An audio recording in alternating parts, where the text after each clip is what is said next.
There, it's recording. Okay. Oh, I hate Facebook. Oh, I don't, Chase. so just welcoming everybody that's They coming change in. it all the time. They offer you all these things I don't care at all about.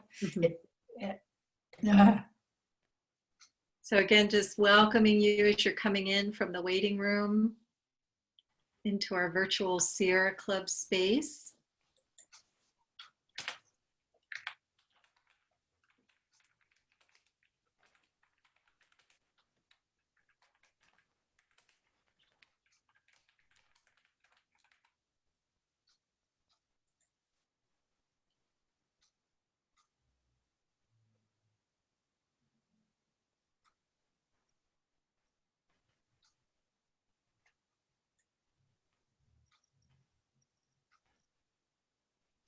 And maybe as we're waiting for folks to arrive, if you would like to type into the chat where you're from, it would be fun to get a sense of where it may be in Lake County or outside of Lake County that you're arriving into our virtual space together.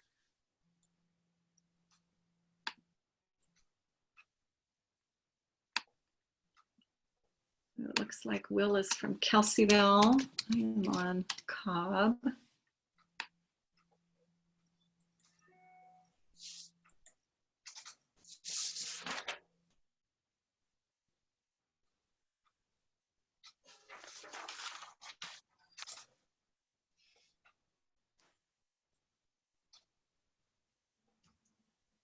You see Deb piping in. She's from Clear Lake, and Jim is coming in from Cobb. Ed is in Lower Lake, and Austin is coming in from Lucerne. So, Joanne, I'm going to cut out to the Facebook page so I can monitor things there, and we'll see you all later. And okay, Deb's great. on, and she's a co-host too. Okay, great. Talk to you later. All right. I can't. Enjoy the Facebooks. I don't have a clock or a watch, so somebody's going to have to tell me when to It's start. 6 o'clock. It's 6 o'clock now, but we may want to leave a little bit of time for people to have their technology. Yeah. I was just letting Ed know what time it is. Yeah, okay.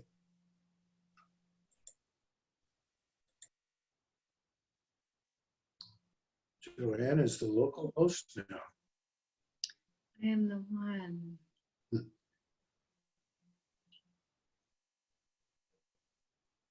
So great. And then as we're as we're waiting for folks to arrive, maybe you can type in the chat how you heard about this event tonight, whether it was through the newsletter or if you saw it on Facebook or maybe in the newspaper.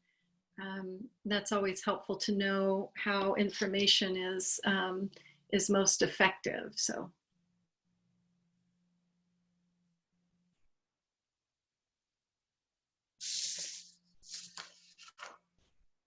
And it gives us something to do while we're waiting for folks to arrive. So Jim found it through the newsletter, and I'm assuming that's the local chapter newsletter or the local group newsletter.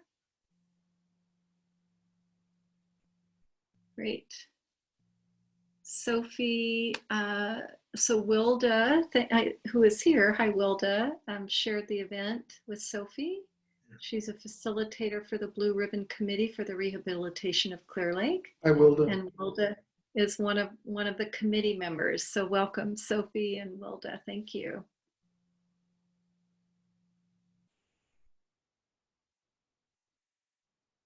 And if you're viewing us on Facebook right now, we invite you to like our page so you can get event updates. And then you can also go to our website, which is www.sierraclub.org/lake. And that should get you to our lake group. And maybe Victoria can type into the comments section there the link to our website, and you can get on our email list, and then you'd get notifications of these events directly. and not necessarily depend on external sources. That's always an option. So Austin is sharing that he saw the event on the Sierra Club Lake Group's page. Is that the Facebook page or the web page, Austin? On Facebook. Okay, good. Yeah, and then if you follow those pages, we always invite you to share those out to your own pages, which helps share the word. In Lake County, we depend a lot on the social media because of our geographic situation. So we've got let's see, a couple more people are arriving. So we probably have a couple more minutes. And so again, if you are just arriving, the invitation is to type into the chat where you're viewing from. If you're in Lake County, which community, if you're outside of Lake County, wherever that is. And then also how you found out about the event tonight. We're trying to see our channels of information and how well they're working.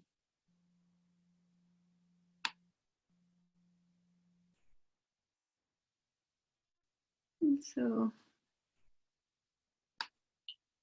Bruno is joining us. He's watching from Clear Lake, and he was invited by CLERC itself, which we'll learn more about. So nice to have you here, Bruno. And Ed, it's about 4 after 6. I'm thinking if we wait till about 5 after, does that feel Sure. Okay? Whatever you say.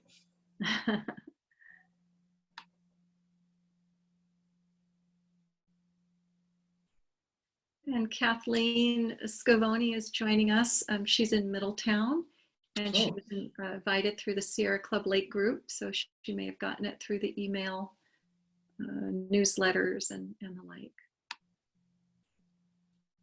And I would say we're good to go, and I'll continue letting folks in as they arrive. So just turning this over to Ed Roby, who is our vice chair of the Sierra Club Lake Group. Yeah, I'm subbing for Denise Rushing. Anyway, welcome everybody. This is a fun thing,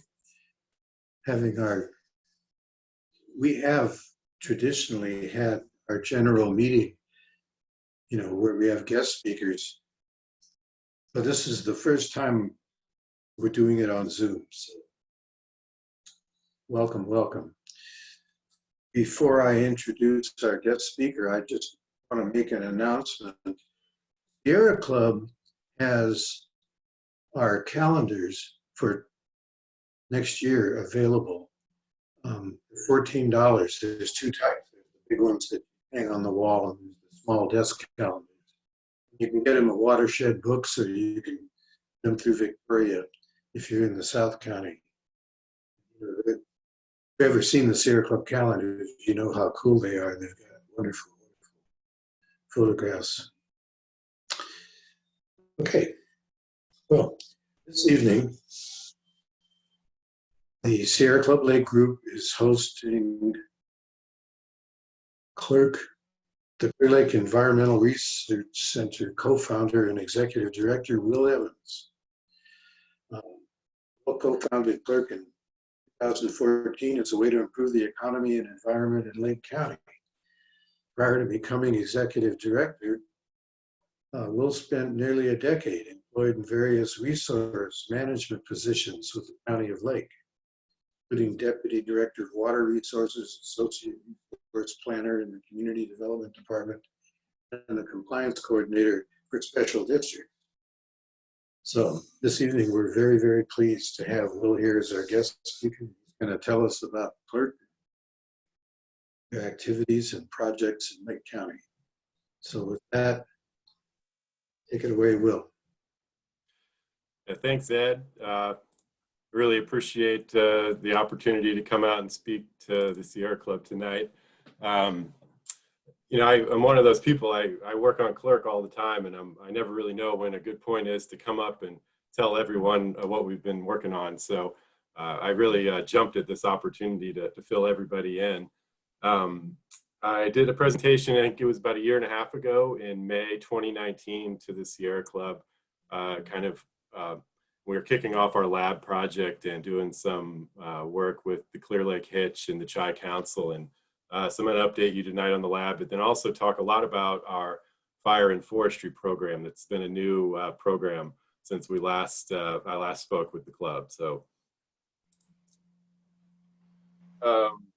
it's pretty much what I just said. Overview of the evening. So under the fire and forestry program, I'm going to talk about the CAL FIRE grants that we applied for and we received, an overview of that and kind of how we developed those proposals and got into it. I'll do a web map tour of the project areas, and then we'll also talk about planning for the community wildfire protection plan, doing implementation of that. Then I mentioned the CLERC Lab, and then I'll talk briefly about future projects and some funding on the horizon in the future. Real quick, before I get too far into it, what is CLERC?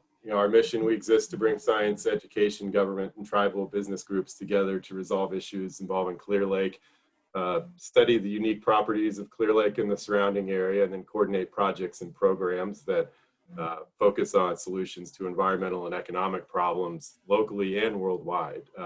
So we're a 501c3. Like Ed mentioned, we were founded in 2014 when I was working for the county government.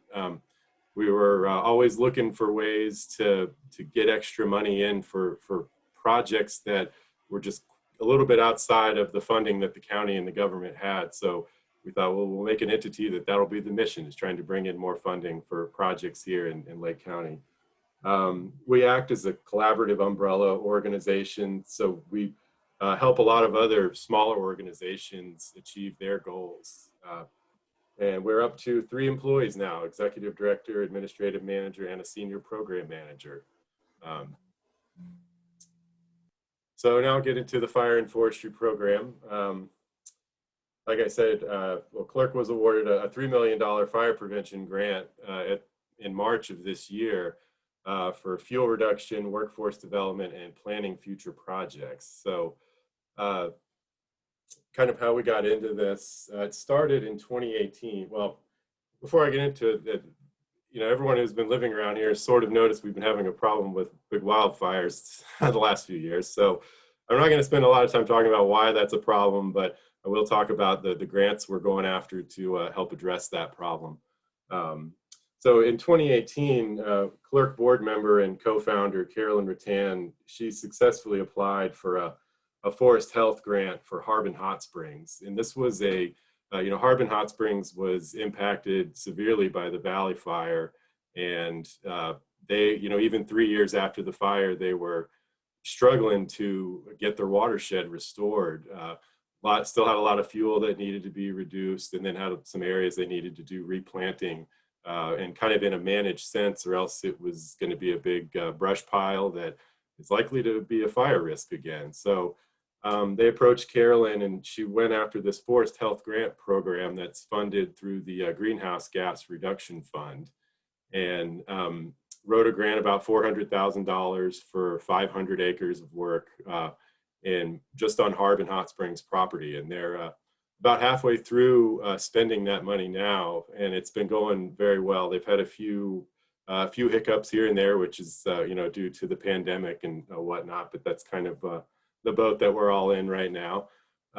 So after that project was successful, in 2019 we started getting requests from multiple other retreat centers to help them write forest health grants or CCI grants, California Climate Investment Grants.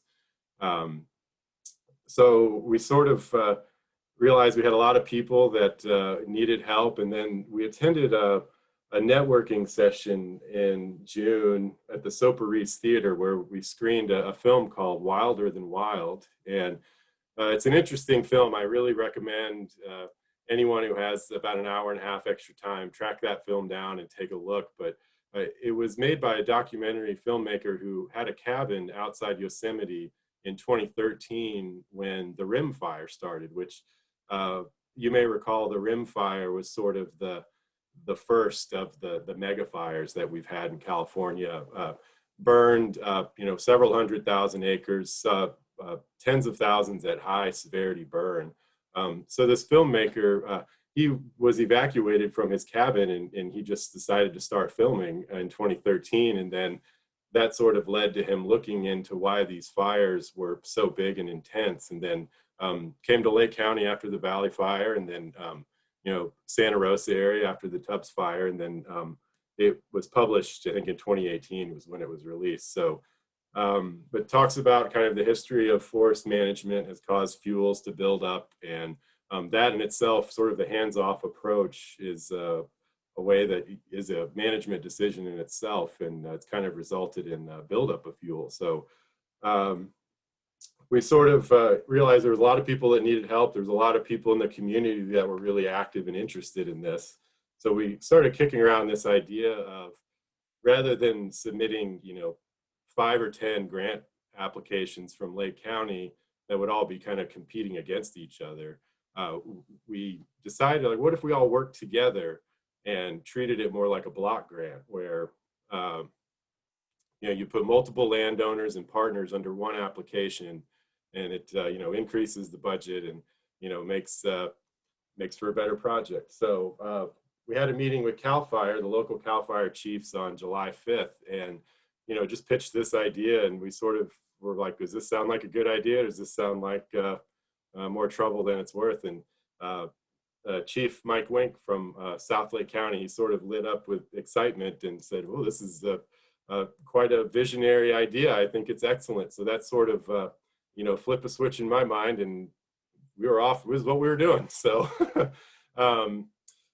coincidentally, I had scheduled a meeting with the Watershed Research and Training Center for July 8th, which the Watershed Center, they're another nonprofit that's located up in Trinity County. And I had set up this meeting with them more of just to kind of talk shop with another nonprofit. And I looked them up, and they've been around about 25 years. And they were developed as a way to retrain loggers up in Trinity County when the logging industry sort of declined in the late 80s, early 90s. So, and they're very successful now, the Watershed Center. They do job training, they do forest restoration, they do a lot of policy work at the state level.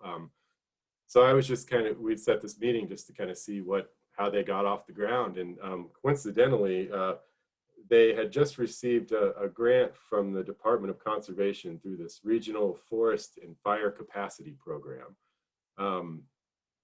So the purpose of the Regional Forest and Fire Capacity Program, and that acronym will not be on the test, so don't worry about it. It's a series of block grants that were issued on a non-competitive basis to these different regions in the state.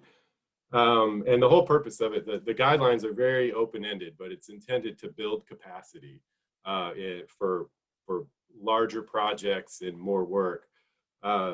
So I pulled this quote out of the top of the guidelines. It's to develop a pipeline of multiple years of implementation-ready projects available for funding consideration. So these RFFC grants, they were for millions of dollars, and coincidentally, the way that they split these up was by the watershed. So if you kind of look in here, the bulk of Lake County was not included in one of these regions, and that sort of sent off a red flag for me, because we've had such a big impact of fires, and the state's dishing out money to deal with it, and we weren't included. So I did a little, this was part of my conversation with the Watershed Center, was, how can we sort of get assistance through their statewide block grant that they had received to help these other counties that were not included in regions. So a small portion, their scope of work actually did include Lake County in their statewide grant. So they sent a small portion of funding to CLERC to help pay for our coordinating and getting the community organized to put in these big grant applications. So kind of our proposal development process, we had a lot of goals with this, and one was to try to, you know, utilize every method possible to address this problem. And this is stated right at the beginning of these grant guidelines, you know, CAL FIRE grant guidelines, that you can't just do one thing to reduce your wildfire risk. It's, you know, you got to throw everything in the kitchen sink at it. So we propose to do, you know, fuel reduction, reforestation, prescribed fire, utilize some biomass, planning, research, workforce development, kind of, you know, hitting it with everything we could think of. We also wanted to get a mix of partners, public, private, you know, groups, ownerships, individuals. We also wanted to spread the funding around geographically to as many different portions of the county as we could, to try to get a lot of excitement with this work and get more work done in different places. So as I mentioned earlier, you know, submit a single proposal for Lake County, but still keep the project size manageable, because this was the kind of the first big project like this in Lake County. So we weren't quite sure how big was too big, but we wanted to go big. So kind of trying to balance everything. The benefits, this achieves a landscape scale project, or kind of larger than any individual landowner could do on their own. And this also streamlines the implementation for everybody, because when you get a grant, there's contracts, there's compliance things and reporting you have to deal with. So that's kind of a hassle for landowners to deal with, but it's also kind of a hassle for CAL FIRE to deal with. So what they like to do is have, you know, fewer grant agreements. So by doing it this way, you know, CAL FIRE works with CLERC, and then we work with the landowners, so that we kind of serve as an intermediary to handle a lot of the paperwork. And by doing this, we expand funding to landowners that may not even consider a grant on their own. The other benefit of this is you can package shovel-ready projects with projects that are not quite shovel-ready, and it's a way to get those projects that are not quite shovel-ready kind of pushed into the funding approval category, which kind of gets them off the ground. So starting in July of last year, we spent several months meeting with landowners to discuss what their needs were. We also met with other groups working on CAL FIRE grants. And we started to develop a willing landowner database, which right now it's over 10,000 acres of private ownership. And it's, you know, keeps expanding. This is sort of we're just getting parcels that were available for work. This was kind of the point. It was, if you had your parcels added, you'd reached out to us and we had a conversation. We were doing our planning. We just sort of knew that those owners were, you know, willing to play ball and were really fired up about it. So, because as a lot of people know, anytime you want to do kind of a large community public works project like this, it's, you know, getting access and permission to be on private property is a big just barrier to getting things done. So we sort of just said, we're going to have people that we know will give us permission on the front end. So part of our planning effort, we developed a big GIS database with lots of different data. This was a lot of existing data that we had gotten from the County of Lake, and then some other data that we worked with landowners specifically to generate for this project. So that includes, you know, SLOPE, CNDDB, which is the California Natural Diversity Database, LIDAR, which is light detection and ranging, kind of like radar, but with light. Then parcels, roads, fire histories, non-industrial timber management plans, pre and post fire aerial photos. We also, we worked with the owner of Avalon Springs, which they're kind of in the process of redeveloping this resort, which was burned. It's the old Howard Hot Springs. It was burned in the Valley Fire. And part of their landscape architect team is they had a drone fly over their property and actually gather LIDAR data, current aerial photos, you know, over the entire 300-acre property. And the cost of that was only about $1,000, which for the information it provides is just really a good bang for the buck. So we're looking at trying to integrate that type of technology on a larger scale.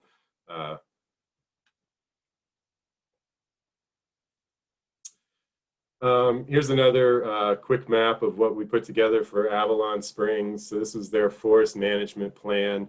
A lot of it's based off of their the drone data they collected, and then we did some site walking and kind of split up their property into areas that were suitable for different types of management. So each one of these blocks corresponds to a particular type of management activity. So like, 13 is a shaded fuel break along this 4x4 road. And then, these red areas are their units that are blocked out for future control burns as a way to keep the vegetation under control there. So for this property, we did a very detailed plan because they had some resources to contribute to it, and it was kind of part of their development plan anyway. But for other parts of the proposals, we kind of looked at a larger scale. So we talked to CAL FIRE directly a lot throughout the proposal development process. And this map, it shows like this is the map that they sent us on the left here. This is from the LNU unit plan, the Lake Napa unit, CAL FIRE unit plan. So these are areas that have been called out, and they've actually completed this work. So they passed it on to us because you can do the vegetation clearing once, but over time it does grow back. So they mentioned go ahead and request funding for future maintenance of this fuel break. So this is all around Mount Konocti, but it just kind of shows they sent us a map, and then we put the areas that they wanted done into our grant. And then this section in here is actually the Black Forest. So you can kind of see, CAL FIRE, they work on the private land, and then BLM does the part in the Black Forest. But in our funding application, it's we try to fund the entire fuel break regardless of ownership. So more on the proposal development. Like I said, we talked to CAL FIRE. We went through, after we had gathered all this data, to just kind of draft out, from the desktop, these management units, and then consulted with a registered professional forester about them, and then also with the landowners once we had kind of had the draft plan. And all throughout that process, we really tried to avoid all the environmentally sensitive areas. So creeks, riparian areas, cultural resource sites where the owners knew about them. We just avoided proposing work there in order to streamline our environmental compliance once the funding came through. So this map here is I mentioned the CNDDB, the California Natural Diversity Database. This is what that looks like on a map. And this area right here is Boggs Lake. So each one of these occurrence is a special status species, whether it be rare or endangered, or have some other reason why it would be listed or considered for listing, shows up in this GIS database. So the black lines are the willing landowners. So it's sort of the area we had to plan with, and then all of the colors are known occurrences of sensitive species. So we avoided all those. Also part of this, the Watershed Center, they sent a biomass expert and a prescribed fire expert to Lake County for a few days to spend time with us, talking with landowners and groups, and kind of guide our proposals. So that was a big help. We also had partners. CLERC was kind of the overall coordinator, and we worked with the private landowners. We also had a lot of enthusiastic, willing landowners. And, I think of all the time that I spent, trying to get the proposal together. There was all that same amount of time spent by individual landowners, getting their ideas into the proposal. So we also worked with the U.S. Forest Service, which I believe they're actually scheduled to do a presentation in a couple of months about their work. But they, after the Mendocino complex fire in 2018, the whole Mendocino forest in Lake County was burned in that fire. So they've been trying to restore it, but unfortunately they're not getting any additional funding from Washington for that. So they were really looking at trying to find a local partner to help them leverage some CAL FIRE funding to help out. So we got their information, got their NEPA documents, and got them in the grants that way. We also worked with New Paradigm College, the workforce development program, which has actually been moved over. It's a fiscally sponsored program by CLERC now, but that's a way to train tribal members in restoration techniques. And that's still at the early stages, but we're getting that off the ground. Also, we worked with the Scotts Valley Band of Homo Indians to get more funding for bio energy plants. They have a proposal to build a plant at Red Hills in Lake County, and that was something they were already doing on their own when I started working with them. So seeing that they'd already kind of developed this energy company to do this, we decided to seek additional grant funds to build the same type of project at another location in the county, so we can spread out the areas where we utilize fuel that we reduce. So it's a place to send wood chips and turn them into energy rather than just burning them for waste. So all that resulted in this fire prevention grant that was funded in March. These are the areas we included. It's Mount Canocti Black Forest area, Mendocino National Forest, 500 acres of hazard tree removal, Scotts Valley fuel break planning and construction, that's outside the city of Lakeport. Then the Davis fuel break outside the city of Clear Lake, doing some fuel reduction at the Siegler Mountain communications site, doing lot clearing on 200 high priority lots in residential subdivisions, sending funding to the South Lake Fire Safe Council for their chipping program for 3 years, working the Tribal Ecological Restoration Alliance, which is the workforce development program that's going to provide funding for them. Also TREX, which is a prescribed fire training exchange event, which this is something we're planning for probably 2022, where you bring in prescribed fire professionals from all over the country to just share knowledge for a couple weeks. So it's definitely will be a post-pandemic activity. And then we have funding for regional prioritization planning to assist with identifying future projects. So I kind of, we knew everything that went into creating these proposals, and we wanted to do that again. So we wanted to make sure to add money to do the planning work for future. So we also submitted a forest health grant. And this is similar in scope, where it's, public land, private land, countywide.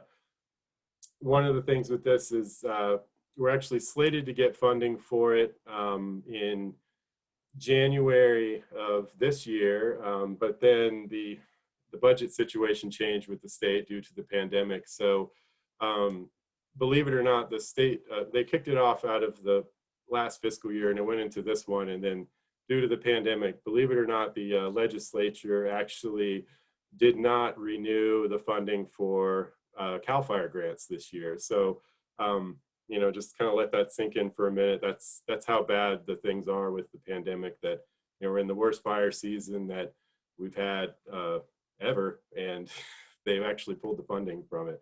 But I'm confident that this is sort of a temporary issue. I've been in touch with CAL FIRE about this particular grant, and they're so enthusiastic about it. They're looking for other funding that's already been appropriated. And it's also likely that in January, the legislature will hopefully come back and appropriate new funds for the program. There's also a lot of talk about new funding streams to fund this type of work. So I'm confident that this proposal will get funded eventually. It'll just depend on when the appropriations are available. So so now I'm going to take a quick break from PowerPoint and pull up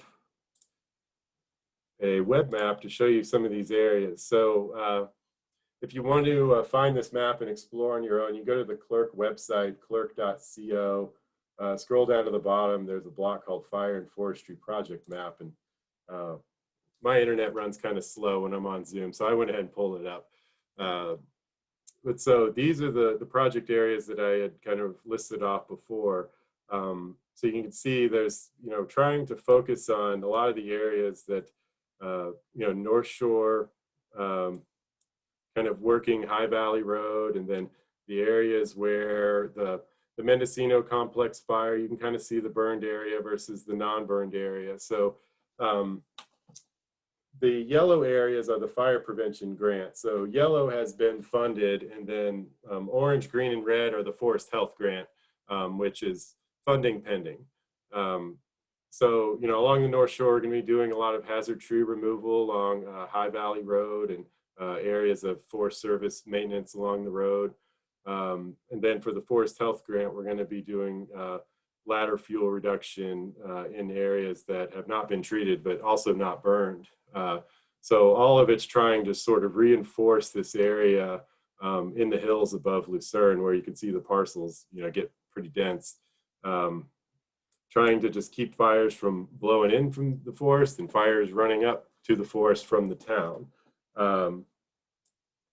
So we also have some areas in the west part of the county. This is the Forest Health Grant has some areas up in Benmore Valley. So this is also kind of a place where a fire burned and stopped halfway. So this is the river fire burned at this half of Benmore Valley, and we're proposing some reforestation there and then some more fuel reduction in the areas that didn't burn. This is the Scotts Valley fuel break, which this area was severely burned in the same fire. So this is actually doing some maintenance on dozer lines that were cut during the firefight, trying to keep them open so we can keep using them on a regular basis to contain prescribed fires that the landowner would come back and kind of do in between the lines on their own. Another area that I kind of shown on the map was the Mount Konocti interface area, which I actually live right in this neighborhood here, Clear Lake Riviera. And it's one of those things where the more and more we talk to CAL FIRE about, what are your top priorities for Lake County, this Mount Konocti just came up over and over again as a risky area, because there's only one road that goes in and out through here, and it's curvy, and there's a decent number of houses off of it. So this is the kind of area that really keeps firefighters up at night. So we wanted to, keep these fuel breaks open, and if the event that there was a firefight, they're there, and will make the retardant drops more effective. Here's the Davis fuel break, which is over here east of Clear Lake.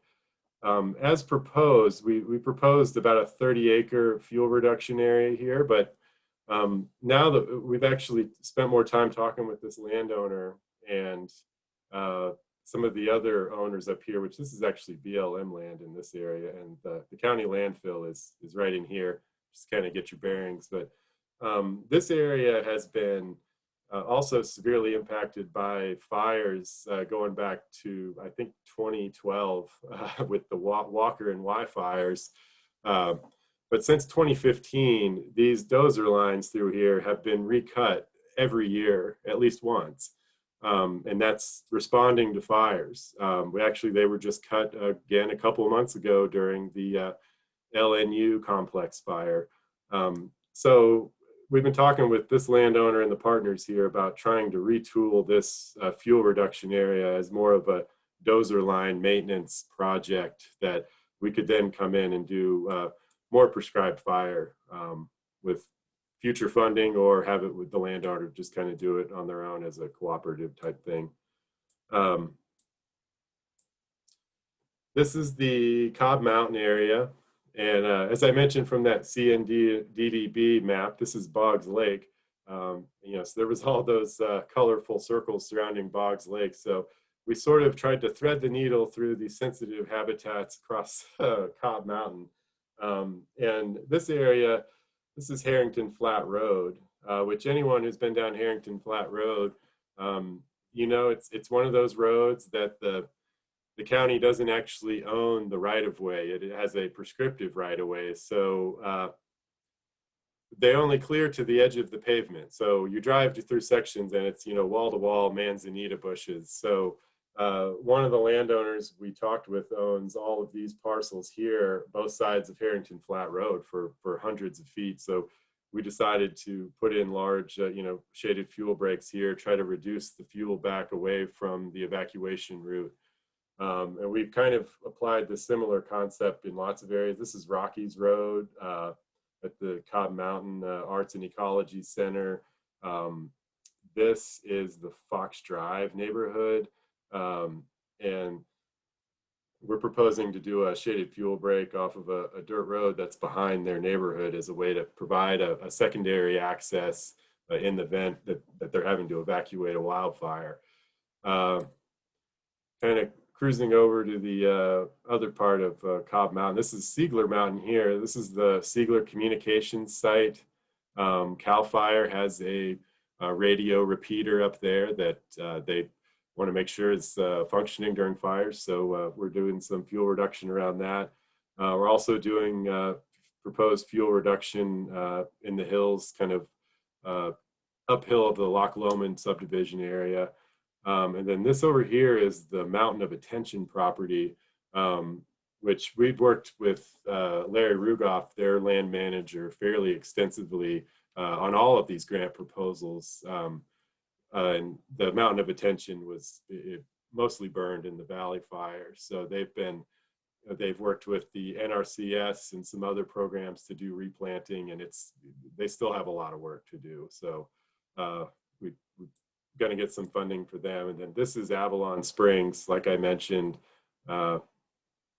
earlier. So kind of zooming out countywide, you also notice there's not a whole lot in this part of the county, which this is the South Lake Fire Protection District, which is also the South Lake Fire Safe Council. So we are sending funding there for their chipping program, but the locations haven't been specified. It'll just be, you know, on an on-call basis. So that area down the South County is covered. It's just kind of delivered through a different mechanism. So anyways, I'll head back to PowerPoint. Like I said, if anybody wants to spend time on their own, you can go to the CLERC website, and you know, Forest Health Map is where it is. So, so I'm going to talk a little bit about the regional prioritization plan, and that was the way it was, you know, written in the grant, sort of leveraging the language of those regional forest and fire capacity block grants, kind of using that language and trying to hammer home that, you know, we didn't get any of that planning funding. So. But really what it's turning out to be is more of a community wildfire protection plan implementation plan. So I'm going to talk a little bit about what that means. So the CWPP, Community Wildfire Protection Plan, Lake County has this plan. It was written over 10 years ago by the county and the Fire Safe Council. A lot of great public involvement in the process. Actually, a lot of folks that were involved in that are still active in the community and in the fire resilience realm. So this plan is actually, it's 10 years old, and it's still fairly accurate in a sense that, like, its purpose is to identify priority projects that our community needs to undertake to improve our fire protection. And it kind of covers several different topic areas, and all of the work that CLERC really works on is vegetation management. So that fuel reduction, prescribed fire, trying to control the fuel growth. The CWPP also addresses things like poor ingress and egress and poor water infrastructure and firefighting capacities at local districts. So it does cover additional areas, but we focused on trying to implement the vegetation management aspects of the plan. So part of this, I want to take just a minute to explain the planning process for this. because a lot of stuff in the CWPP, it's very broad brush priorities. And to give you an example, the first thing on the list is fuel break maintenance countywide.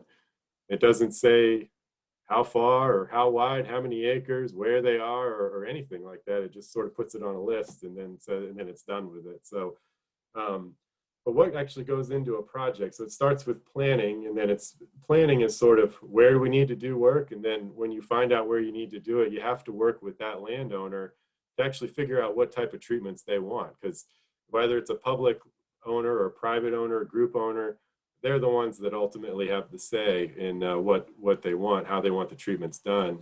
Then you have to do the environmental review. This is the CEQA, NEPA.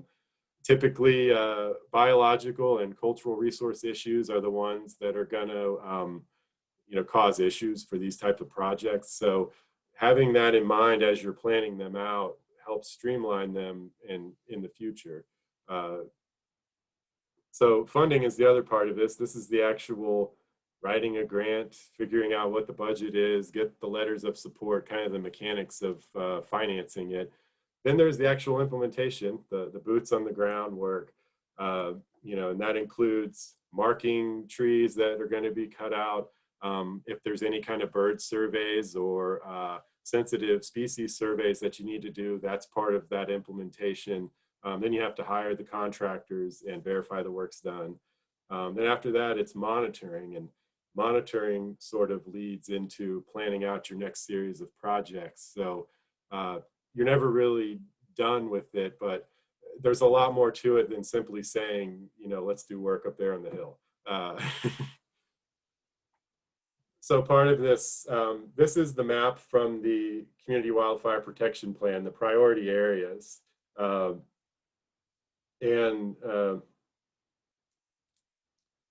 you can see it's very, very large, large project areas that if you're trying to, this is all of Mount Konocti. If you're trying to permit that all at once in one go, it would be very difficult and challenging. So a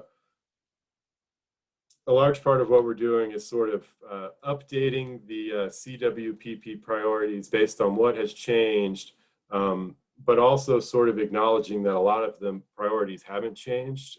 So this is the same map, but it shows the areas that have burned in large fires since the last CWPP update. And so you can kind of see they sort of reinforce our priorities from 10 years ago in a lot of ways. That like up here along the North Shore, right where the fire line is, well, that's where we need to be doing all the work. And that's where work was called out, 10 years ago.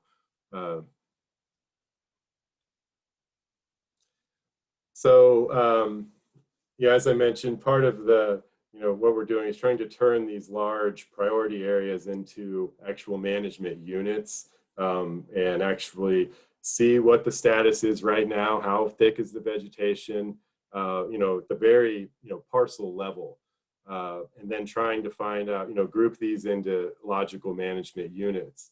And that's similar to the kind of what I showed you in our grant proposal. We're kind of setting ourselves up to make grant proposals easier in the future.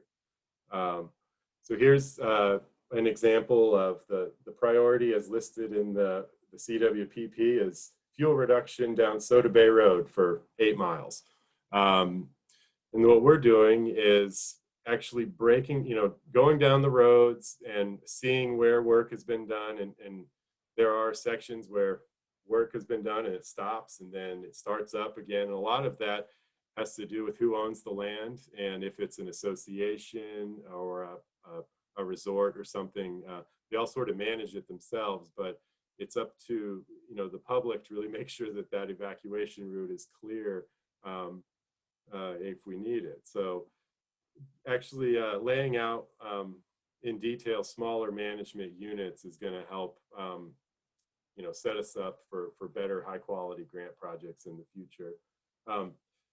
Helping out with this project is we've signed up for the Civic Spark program, and we have a Civic Spark fellow, Laurel Bard, give her a shout out.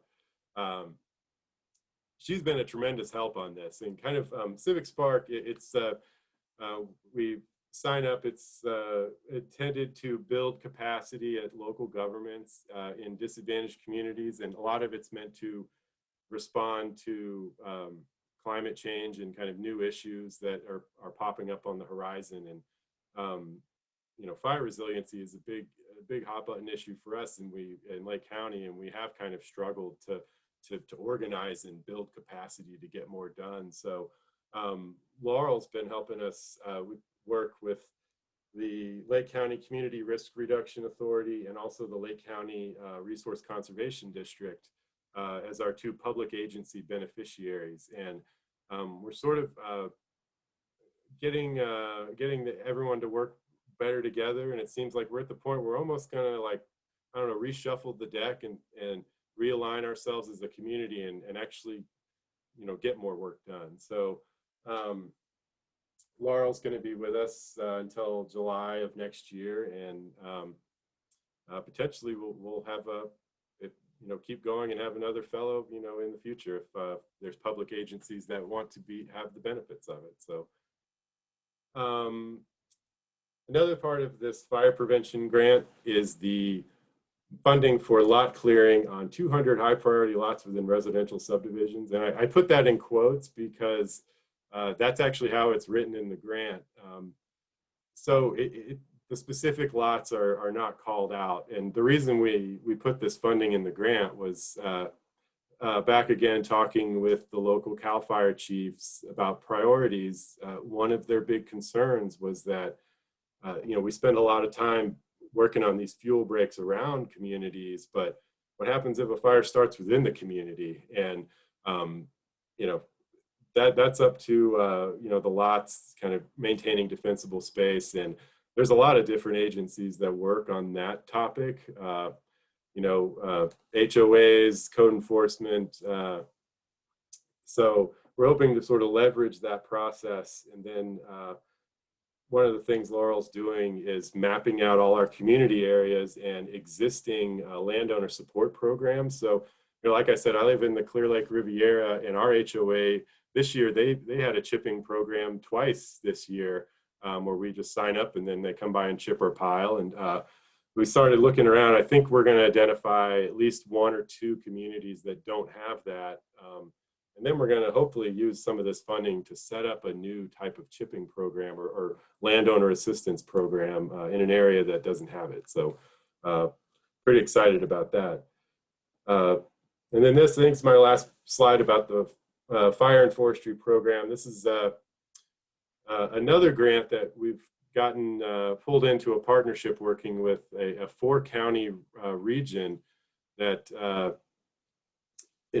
it's the Rebuild North Bay Foundation was the lead applicant on it, and it's through Prop 68. And the intention of it is to develop a new landowner assistance program similar to the California Forest Improvement Program or the Federal Environmental Quality Incentives Program. Both of those programs are cost share programs where you know, a landowner will say, you know, I want to do an acre of fuel reduction, and those programs say we'll kick in 90% of the cost because the public wants the work done too, and then the landowner kicks in the remainder. So there's a lot of issues with those current programs actually getting them out into more landowner, more lands.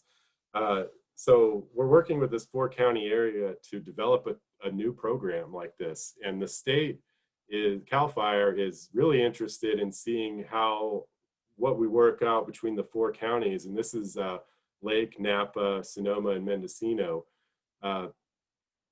We're 4 very different counties, and if we can figure out how to develop an assistance program that works for all 4, there's a good chance that CAL FIRE could expand that to the state. So, you know, it's exciting to be working on a new project with some other folks in other counties that have a little bit more capacity on their staff. And, you know, I've learned a whole lot from working with them, and this, you know, I'm excited to see where this goes, because I think this is the beginning of something big. So, all right, so I'm gonna take a quick breather for a minute. and just kind of mentioned, so all that was our kind of where we are with our fire and forestry program. And CLERC, we have a lot of ideas and things we want to work on. So, we do different things, and some of it's fire, some of it's water. Maybe we'll get into land and other things later, but don't think that these programs are necessarily all of our projects. So anyways, the CLERC Lab, kind of picking up where I left off a year and a half ago. So CLERC operates a water quality testing lab at Kitt's Corner in Kelseyville. And kind of how we got to this, it was probably a 2-year process. And it originally, CLERC, when we were founded in 2014, we had the vision of building a research lab on the shores of Clear Lake to help improve the understanding of Clear Lake and improve the economy. And so since then, we've sort of, starting a research lab is, it's a heavy lift in the finance department. So we started looking at other options, and I think in 2018, this was when I was employed at special districts, I had some of the water operators come to me and talk about how there's no accredited lab in Lake County to do testing for the drinking water systems. And there used to be about 10 years ago, and it got bought out by the commercial lab in Ukiah. And ever since then, all the lab samples have been going out of the county. So when this kind of was brought to our attention, it was actually pitched as like, I wish there was a nonprofit that started a lab in this county.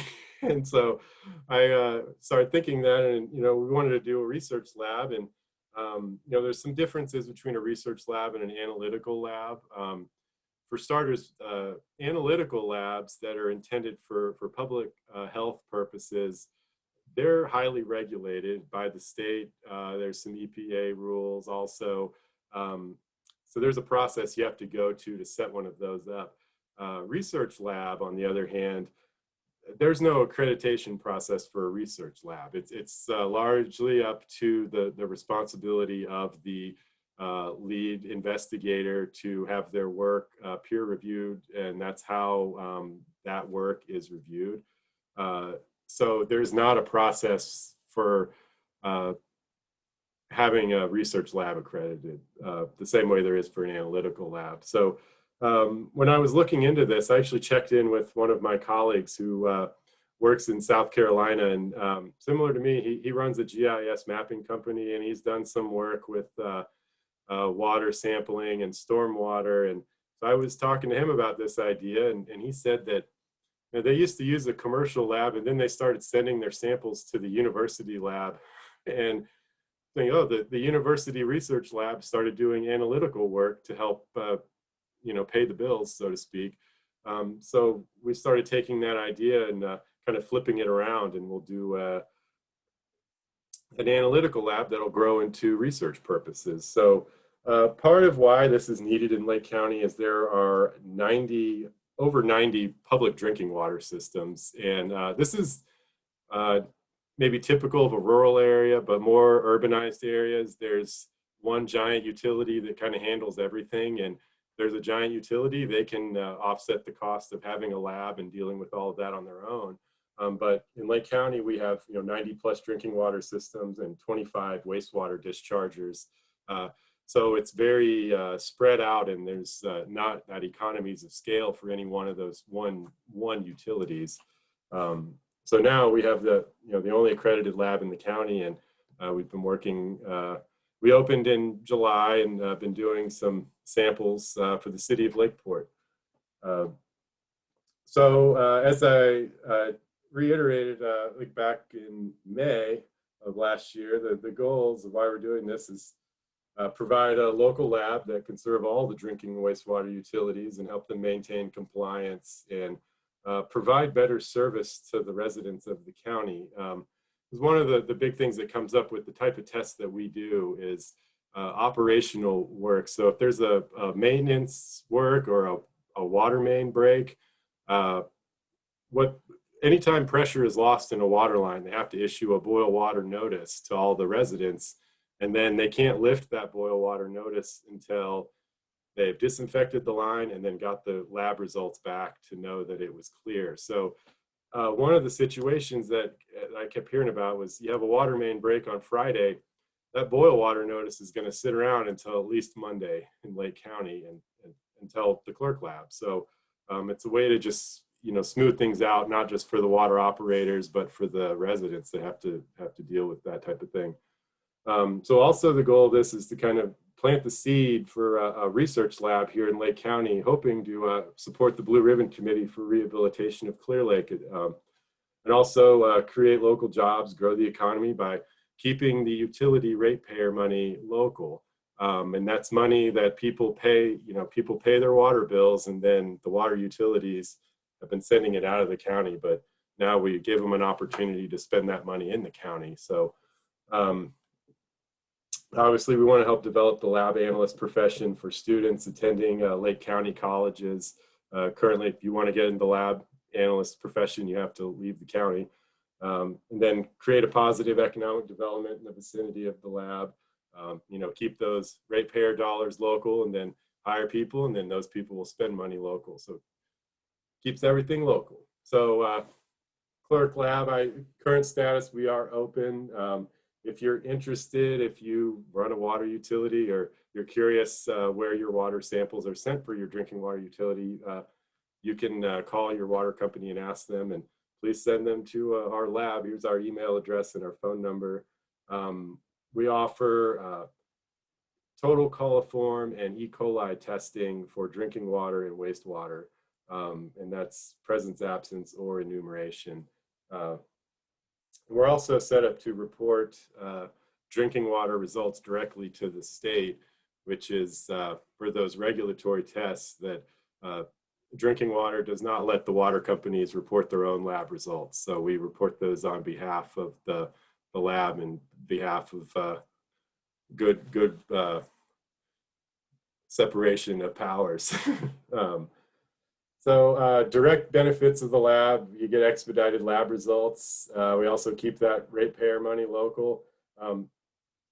There's other indirect results of this that we didn't really realize until we started putting it together, but having all of the lab results from all water systems in one database, which this seems kind of not that big of a deal, but back to there's a big interest in researching Clear Lake and the watershed, and there's all those water agencies, 25 wastewater, 90 plus drinking water, and it's not uncommon. You have a new researcher come into the Clear Lake watershed, and the first thing that they end up spending a fair amount of time and money on is gathering up all the data, putting it into a database that all works well together that they can actually analyze. So part of doing the planning for this, we had to compile all of the regulatory testing requirements for all those water agencies into one database, just to try to figure out how much demand there was for testing in the county, to see if this thing was going to pencil out. And then that sort of hit us. It's like, we got drinking water and wastewater in the same database. And since they're regulated by different entities, the state, they don't talk to each other. So there's all these other benefits to this. So the other concept is this regionalization of lab analysis services. And one thing with the agencies that pull out of Clear Lake, every once in a while, the treatment starts to kind of do funny things, and we sort of have a meeting of the minds of the water companies that pull out of Clear Lake, and the Division of Drinking Water, their engineers pretty involved in these things. And so the idea, if you have all the water being tested from the same watershed in the same lab, we can start providing those shared benefits of other people's tests to other water purveyors, just kind of spreading the knowledge. One of the side projects that the lab has generated, and I'm super excited about this. I'm really proud of Carolyn Rutan, my CLERC co-founder, for getting this going. She's actually founded the California Society of Environmental Analysts. And this is another thing we discovered working on our lab, is that, if you want to be a lab analyst and you have some questions about how to do things, there's not a professional organization to go to in California but there are in other states, which was kind of disappointing, really. But so we started looking around, and Carolyn really started talking with other lab analysts that were in the same boat, and they decided to form this group in California. And I think it's, the only reason this exists is because Carolyn's initiative to get it together. And now the California Society of Environmental Analysts is incorporated right here in Lake County, thanks to the CLERC Lab and this project. So currently they're up, as of yesterday, up to about 80 members. So people actually pay dues to join this group and get access to the resources that they've put together. And the board that they've put together for this new group has members from all up and down the state. I think the co-founder with Carolyn was a lady that works for the Orange County Sanitation District. So, we're kind of northern, southern, all over the place, but it's a good group of people, and I'm super proud about that. So, all right, let's see, it's 7 o'clock, so we'll kind of wrap this thing up. Future projects in funding.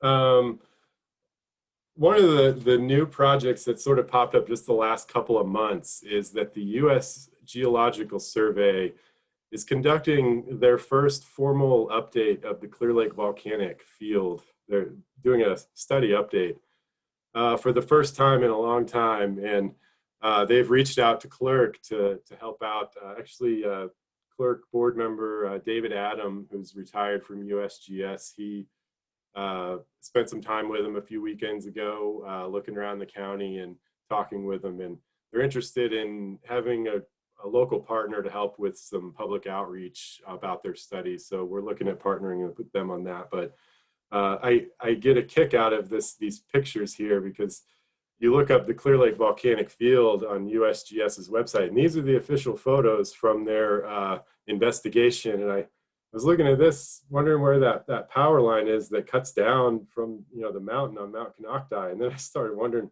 where's all the houses in this neighborhood? And it sort of hit me that picture is like 50 years old. So it's about time that they updated this thing, because that is considered I think a high hazard volcano. So another program I kind of talked a little bit about earlier is the remote sensing drone program. And this is something I've been particularly interested about Clear Lake for going back to about 2012 with the Blue Water Satellites project. That focused on trying to use satellite scans from Landsat satellite to interpret the data to try to track and predict a cyanobacteria bloom in the lake. Back in 2012, there were a few shortcomings to this process with the technology, but with the costs have come down a whole lot. And I think that one of the big things is the processing of the data. Now you can do it, on a laptop like I have. It's not, you don't have to have specialized computers to be able to process all that remotely sensed data. But so that's kind of on my wish list, is to try to get my hands on or work with somebody who has a drone that can help us measure and map all sorts of things, whether it be vegetation growth in a fuel break, or potentially, cyanobacteria blooms in the lake, and everything in between. So looking forward to that. Another thing, this comprehensive environmental monitoring network, that it's actually a lot more interesting than it sounds.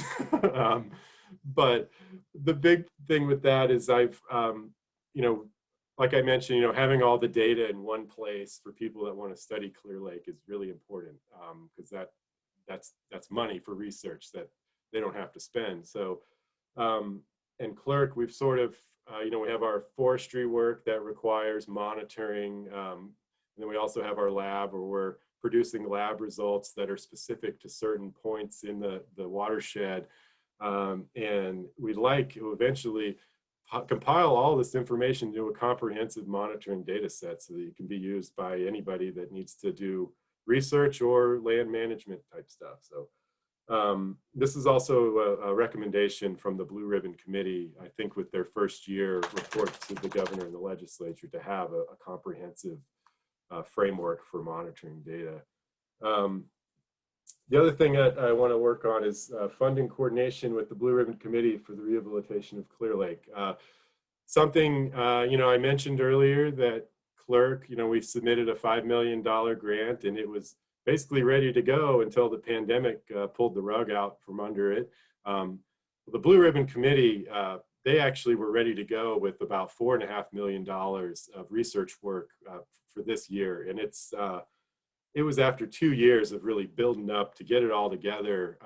Then the pandemic hit, and they had it all cut. So just want to point that out, that the Clear Lake watershed had $9.5 million of capital funding cut due to the pandemic. So I think it's going to be important moving forward for all of the stuff to try to look at more coordination of funding and trying to look at different types of funding, not just from the state of California. So one of my kind of tactics for that is I'd like to, CLERC has never really done a lot of direct fundraising from individuals. We spend a lot of time going after grants and things, and we've kind of gotten to the point that I think we need to start doing some more individual fundraising, and there's a couple reasons for that. One of them is that it supports funding diversification. Like I said, the pandemic hits, and then the state budget gets turned upside down, and people, our environment loses money. So what I'd like to do is try to raise a certain amount so that I can hire a person just to approach private foundations to support ongoing research and management of Clear Lake. And there are multiple foundations that are interested in topics that Clear Lake could, that Clear Lake is a topic of. The Moore Foundation is one of the larger ones, but it's not, they don't do, open grants. You kind of have to find who works there and then build relationships, and it takes time. So that's kind of what I would like to raise money for. And then also having a wide variety of people that have shown support for an organization. I think regardless of how much money any of the individuals gave, if you can point to a whole list of people that supported you financially, that's worth a whole lot to other people. And I know that CAL FIRE, a big part of our competitiveness in our grant proposals was that, CLERC is the name on the application, but you read down through it and it's like there's dozens of agencies and groups, and then behind those groups there's hundreds of people that are going to be really disappointed if this project doesn't go. So if you are interested in donating, you can go to our website, clerc.co, hit donate, or I encourage you to just mail a check to the P.O. box there. We don't have to pay processing fees on that, so always support keeping the costs low. Real quick, this is the last slide. I wanted to give thanks to a lot of key people and supporters that have really helped CLERC push CLERC up into a different level the last year and a half or so. One I mentioned under Fire and Forestry, the Watershed Research and Training Center, Nick Gillette and Allison Jolly, Siegler Springs Community Redevelopment Association, Magdalena Valderrama. She was the one that actually got together that Wilder Than Wild screening that really kind of got CLERC into this.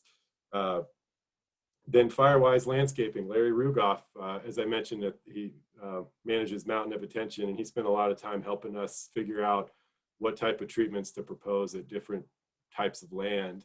And then CAL FIRE, Mike Wink, Jake Hannon, Paul Duncan, Tom Connect. We had a whole bunch of meetings with them, and it was in the middle of fire season, and they always seem to find the time. So I'm very grateful for them.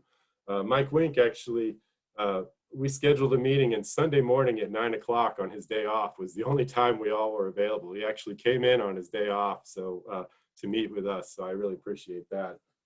In the lab, key partners, obviously the city of Lakeport, they're our main customer right now as far as the public utilities, and they've invested in us, and they're using our services, and we've actually been saving them some money and improving their operations. So appreciate them. And then the CC, California Society of Environmental Analysts, the board of directors that helped form that organization, and then Chris and Carolyn Rattan, for financial support, and Carolyn Rutan with a whole lot of volunteer time to study up on becoming a lab analyst and figuring out what it takes to open the lab and putting in the time to make it happen. So thanks to all those people. CLERC, we would not be here without these folks on the list here. So that's it for everything I have to say. I guess we got time for questions a little bit.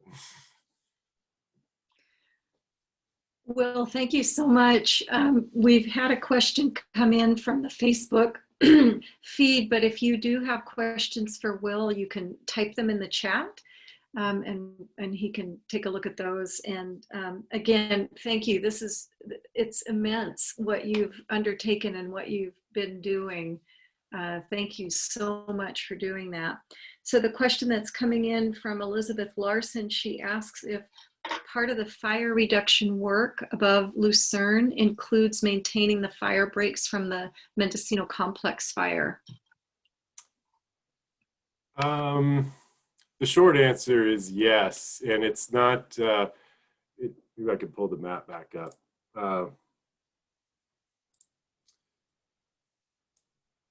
The goal is there's two projects here. So the yellow is removing dead standing trees that are along the road. So I don't know if anyone's been up into the forest lately, but I went up there a few weeks ago and there's a lot of dead trees. So that's going to help make it safer to be in the forest, because it's kind of gotten to the point that you can't go up there, especially on a windy day, unless you bring a chainsaw with you, because you'll get stuck behind a tree. But then the orange project areas, these are fuel reduction, kind of across landscape areas, but it's more of understory clearing, trying to make it so if a fire comes through there, it won't completely, burn the crowns and get up into the upper part of the trees. One of the things that Laurel, our Civic Spark Fellow, is helping me out with is mapping out all of the dozer lines that have been cut in the last 5 years. And we actually got some GIS data directly from CAL FIRE. So we actually have their maps when they do a firefight. Every day they go out and map where they've done retardant drops and where they've cut in dozer lines. And we have those, and we're going to put those into future projects to try not to let that dozer line go to waste. Great, thank you. You're getting kudos coming in the chat. Lisa Wilson just says amazing work. Thank you so much. And from Kathleen Scavone, well done, amazing job you're doing. So again, feel free to throw things in the chat. And if you're live on Facebook, you're welcome to put questions in the comment section there. One of the things it's interesting that, especially with the fire projects, a lot of ways I kind of use the stone soup analogy that CLERC was just kind of the pot to put it all in, but the ideas for projects came from people in the community. So I can't really take credit for coming up with all of that work. It was just sort of, keep your ear out, listen to people, really engage people about what they need done, and then let's figure out how to make it happen. So it was a group effort. Yeah, and that speaks to the question I have. You mentioned some diverse funding, but what else do you need? What support do you need, either from individual community members or even organizations in Lake County? How can we support the work that you're doing? Well, as I mentioned, we're going to start being a little more proactive with fundraising from individuals, which I think total up to this point, we probably had about 10 or 20 individuals that have ever given us funding, but then, CAL FIRE gives us millions of dollars. So you still need to kind of diversify funding, even if you have those large grants, I've realized, because you run an organization, there's things that come up that aren't covered by your grant funding. And then there's always things that you want to do that aren't covered by your grant funding. The other thing I'll mention, and this is more of a call your legislator kind of thing, but the Forest Health grant that hasn't been funded, you know, I mentioned that there's a lot of talk right now in Sacramento and in Washington and all over the place about how are we going to fund these projects, and they kind of know they're going to have to fund them, but they don't necessarily know how, or maybe it's one of those things that we need 3 or 4 different, you know, state and federal funding mechanisms for this. So, you know, if anybody has any ideas, or if there's a way that, you know, you think you want to pay for it a certain way, because we're all going to end up having to pay for it eventually. So there's a way that you can think you want to pay for it, pitch that to your state legislator. Great action there. There was a question that came in from Sally Peterson. Why do you think, let's see, stop the other local water districts from utilizing your testing lab? Sally, I'm not quite sure if you can clarify that question. I'm sorry. You are. It's late in the day and I'm tired. Yeah. But I was just thinking, you know, there's so many water districts in the county, and I'm just saddened by the fact that they're not utilizing the local testing lab. So I was just wondering what your thoughts are on that. Well, a couple things. First, we actually just started doing water testing in July, drinking water, and then wastewater we just started doing this week. So we're still very much in the, you know, startup of trying to build our customer base. One of the pandemic has definitely has slowed that process down. In a big part of the network of water operators in the county, it's largely physical. People get together and talk. So they haven't been doing that. They would hold regular, either monthly or quarterly, you know, utility meetings just to get together and compare notes, talk with state regulators, that kind of thing. And they haven't been having those meetings. So yeah, I think that this is one of those areas, if people want to be proactive and help us out, find out where your water comes from, and then find out where they do the testing. We did engage Hidden Valley Lake, and one of the feedback we did get from them was that they are not interested in using multiple labs. So they use one lab and then lab tests everything, and that's the commercial lab in Ukiah. So our lab does not test every constituent that needs testing. We just test the ones that come up most often and that impact operations, like the boil water notice, like I talked about. So, you know, Hidden Valley Lake, that's their position, but the city of Lakeport, they don't mind. They actually said that, you know, we're saving them money and saving them time and making things work more smoothly for them. So I think we'll grow. I think we'll get a few more people in, and really, I think if we could get Lake County Special Districts, which is the largest company water agency in the county, if we could get them, that would be a big deal. And the city of Lakeport, they want us to grow and get more customers, because they know that you know, if we go a year and we haven't built up a certain amount of customer base, we won't be able to stay on operation. So who knows? Maybe I'll see if the folks at Lakeport want to do some marketing for us or something. Well, it sounds like there's, like you said, that you're just in the process of growing all of that. So hopefully that'll take hold. We've got a question coming in, along with kudos coming in from the Facebook feed here. Sharon Fox is asking if you're reaching out to the chambers of commerce, resort owners, and vineyard owners for financial support.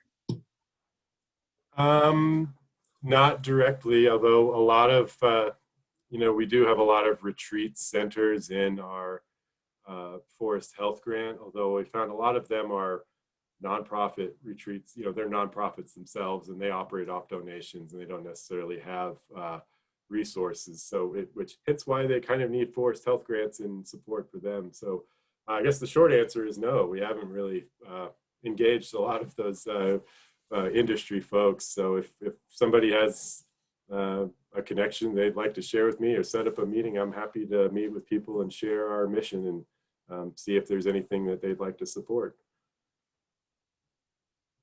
Wonderful.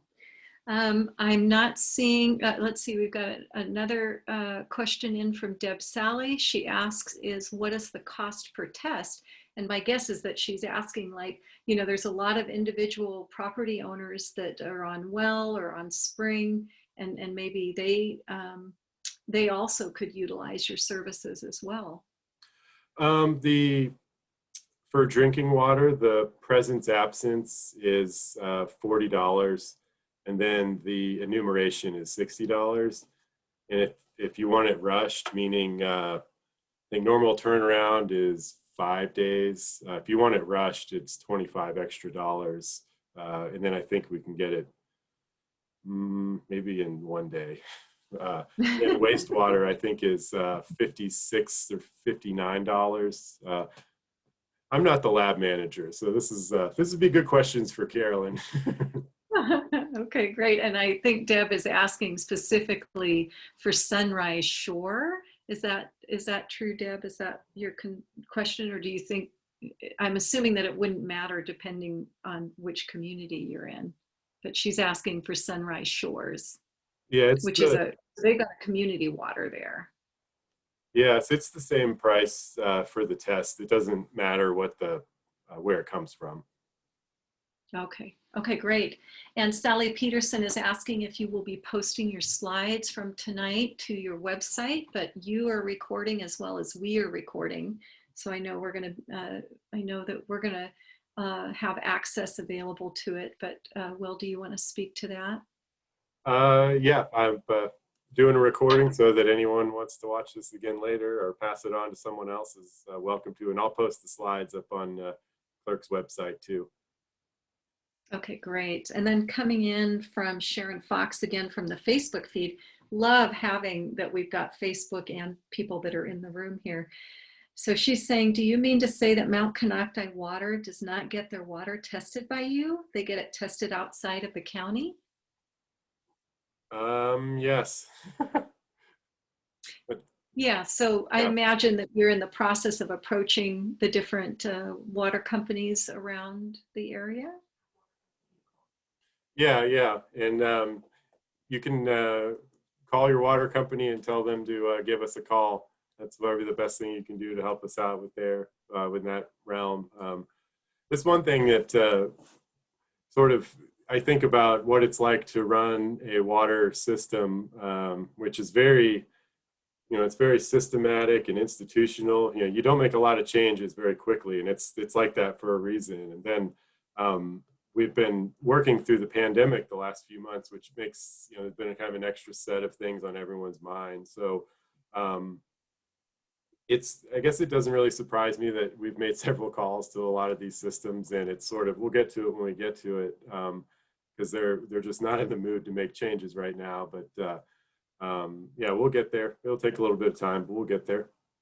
Yeah. Great. Well, I'm not seeing any more questions here. Sharon said she will definitely call them, but I'm just looking at the time, and it's about time to wrap up. So if there aren't any final questions, I'm just wondering, Will, if we can take down the slide and we'll let Ed kind of wrap up our session and get a chance to say goodbye. Go into gallery view here. Well, I just want to, first of all, thank Will for a great presentation. That was very educational. I had no idea you had all those things going on. And thank all of the people that, I don't know what the right word is. What do you call this when people get on a Zoom meeting? They've joined the Zoom room. They join the Zoom room. Coming into the Zoom and watching on Facebook Live too. So we thank everybody that was participating in that way as well. Yeah. Okay. Well. Yeah, address is left. Excellent presentation. Thanks, Will. Yeah, fantastic. Feel free if you'd like to unmute yourself and tell Will directly, or you're welcome to put it in the chat. Again, Facebook feedback, awesome program. Thank you so much. We'll be having our next, Ed, did you have an announcement about December and/or January? So December. No, and the reason is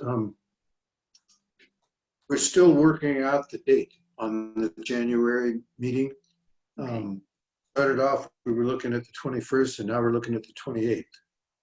Okay, gotcha. It's not totally firmed up yet. Right. So, but we do have our community meetings that happen usually every other month, and then we won't be having our Christmas party this year due to obvious reasons. But we may look at opportunities to get together. There was a suggestion made at our executive committee meeting last night that, you know, if you would be doing the potluck and coming and joining us in celebration over the holidays, instead maybe find a local food project or maybe a community dinner and offer support to that. Right. Okay. So again, thank you all. Thank you, Will, so much. And we'll talk to you in the new year, if not before. And a shout out to Victoria, who's been monitoring the Facebook page there. So thank you all so much. Okay. Yeah, thanks for having me. Okay. Good night, Thank you. everybody.